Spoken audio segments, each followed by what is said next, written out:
I'm excited because today we're starting a new series. For the next couple of months, as Andrew has already told you, we're going to be looking at meals with the Master from Luke's Gospel. You know, the best meals are those eaten in community.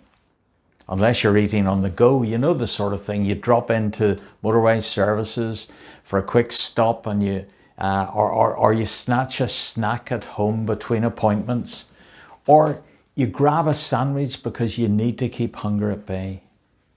But really, eating with others can be memorable, whether it's a banquet or a picnic, a formal affair or something spontaneous, a gourmet meal or a barbecue.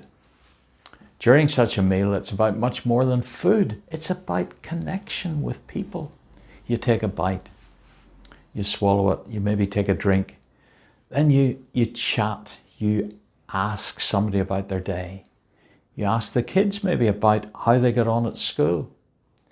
Or if you're with colleagues from work or people from church, you might ask about this project or that project. Or you might ask about holidays, plans for the future. And then final meals are even more important. I don't know if you've had the experience of somebody in your family going away for a long time, or you going a long way away, and you have this final meal, and it's full of emotion and poignancy. You think of what is and what has been, and you reflect on that. And then you look forward and you think of what is going to come with anticipation, maybe with excitement, maybe with apprehension. All through the meal, there can be tears, there can be laughter, there can be excited talking, everybody talking over each other, or long pauses of reflection. See, Jesus had all these sorts of encounters with people, and over the next 2 months, we're going to be looking at several of them. But today, we're going to look at that, what we call the Last Supper. In Luke 22, as June read it to us, we read about this first of our meals with the Master. Let me just talk about the plan, because there's planning in there. In that, we had planning with Nehemiah, now we've got planning for this meal. But in Western society today, often before the present lockdown, we were busy and didn't have time for meals always. Although now, after 3 months of lockdown, we're crying out to have meals with people. And since that recent release of some of the regulations, we see people out having barbecues or having picnics with only 6 people, but it's a start. Eating together was much more important in ancient times. They didn't have all the gizmos, all the things that we have to distract us. And meals together were a form of entertainment. And actually, for the people of Israel, we read in the Old Testament that there were clear observance of boundaries, what they could eat, who they could eat with. In the Old Testament, the Jewish law prohibited the Jews from associating with those who weren't Jews. Peter encountered this as we look in Acts chapter 10. In Acts chapter 10, we read this in verse 28. Peter told them, "You know that it's against our law for a Jewish man to enter a Gentile home like this." He was going to see Cornelius, or to associate with you. But God, I love the but gods in the Bible, but God has shown me that I should no longer think of anyone as impure or unclean. In Jewish culture, to share a meal with somebody was to accept them as part of your family. In a sense, you were telling your guests that you trusted them enough to join your families together. we see this working out in the Old Testament. Let me just turn to Ruth. And in Ruth chapter 2, we read in verse 14, Boaz at mealtime called out to her, "Come over here and help yourself to some food. You can dip your bread in the sour wine." So she sat with his harvesters, and Boaz gave her some roasted grain to eat. She ate all that she wanted and still had some left over. You see, eating together wasn't just about the food. It was about intimacy. It was about relationship. It was about coming together. In our current circumstances, that's hard because this social distancing has meant that we've had to keep separate from one another, reduced to having only a handful of people for funerals, for christenings or welcoming new babies, or for weddings. Indeed, Andrea and Scylla have told us that Ruth and Luke have decided they want to postpone their wedding, which should have been at the end of this month, to September, when they hope that they can have more family members with them to celebrate together. And you see, in this context of family, the Pharisees saw what Jesus was doing, and it caused them to explode in real anger. We're going to see some of those incidents as we go through this series. Here's one example. He said to that thief Zacchaeus, "I must eat at your house today." And this totally was against what the religious leaders wanted. We read in Luke 19, God had set the boundaries, they said. Why doesn't Jesus respect them? He was crossing lines that weren't meant to be crossed. But you see, Jesus was God. And that's what the religious leaders failed to grasp. He was the ladder stretching from heaven to earth, connecting the holy with the human. By eating with sinners, Jesus put his love of people above his love of piety. I wonder about us. Are there people that we would normally be able to connect with that we think, that wouldn't seem right to meet with those people? Just take a pause and reflect on your own relationships. Maybe it's some people within your family who are difficult, who are awkward. Maybe it's some people in your street, and you've always either metaphorically or literally crossed over to the other side of the street when you've passed them.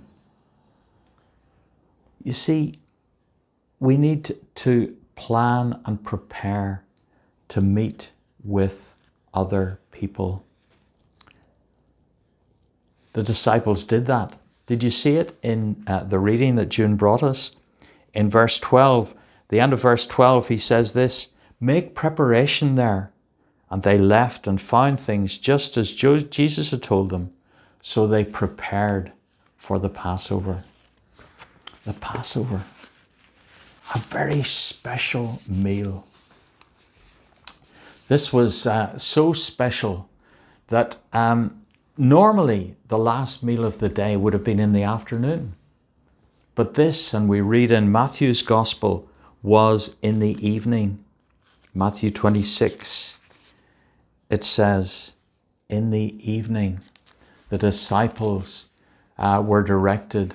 When the evening came, it says, Jesus was there reclining at the table with them. It was a very special festival for the Jewish people. What they remembered about that first Passover, the passing over of the angel of death, the way in which they had been able to escape the captivity from Egypt. Special food, special symbolism within that. Do you remember? Do you remember some of these pictures of the time that we were able to get together last year and reflect on that Passover. It was a precious time for us all as we looked at the symbolism, as we saw the matzah broken for us, as we took the cup with that blood shed for us. But I want you to look at Luke 22, one of those verses that Andrew will be bringing to us in a moment. But I want you to look at just one of those words that is in verses 14 to 16, the passage that Andrew will bring to us. It says there, Jesus eagerly desired to eat the Passover with them.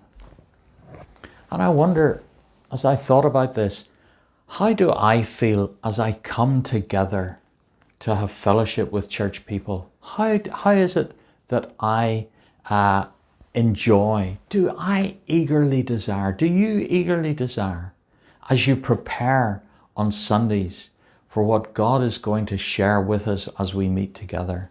Where is that eager desire? You see, this meal was not for Jesus, it was for the disciples, because they didn't really understand what was going on. And in John chapter 6, when Jesus was talking about the bread of life, in verse 53, this is what he said.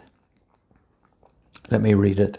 I tell you the truth, unless you eat the flesh of the Son of Man and drink his blood, you cannot have eternal life within you. But anyone who eats my flesh and drinks my blood has eternal life, and I will raise that person in the last day. This was teaching that Jesus shared with the disciples right throughout his 3 years of ministry. But they didn't understand. This meal was for them to get across what Jesus was about to suffer. You see, this Last Supper, this last meal that Jesus had, was the opportunity that he took to teach, to have some final teaching with his disciples. The meal wasn't for him. It was for the disciples. It was to bring them something that they would recall in the days to come. Something for them to hang on to. But let's look at the people that he was putting first, his disciples. He shared this table with his closest friends. And among them were common laborers, tax collectors, uneducated fishermen, a guy with an anger problem, another one with a doubt problem, a motley crew. Some of them had fantastic egos. Where am I going to sit when you go to heaven? And one who was secretly planning and plotting, even at that last meal, to go and sell Jesus for money. What a crew. These people that he had this intimate meal with were not the religious zealots of the day. They were those with whom he had built relationship. Okay, some of them spurned the relationship. But as he invited them to this meal, it was as if he said to them, do life with me. Be part of my family. I love you. And I want you to serve me and follow me. In the process of what he did in this Last Supper, he fed more than their tummies. He fed their souls. You see, it wasn't about food. It was about relationship. What about our meals together? Do we make them count for eternity? Let me finish with a quote from somebody that some of you will have heard of and some of you will never have heard of. A man called A.W. Tozer, who wrote a book called The Pursuit of God. And this is what he said: "The world is perishing for lack of the knowledge of God, and the church is famishing for want of his presence." Let me say that again. This world is perishing for lack of the knowledge of God, and the church is famishing for want of his presence. May God bless us today.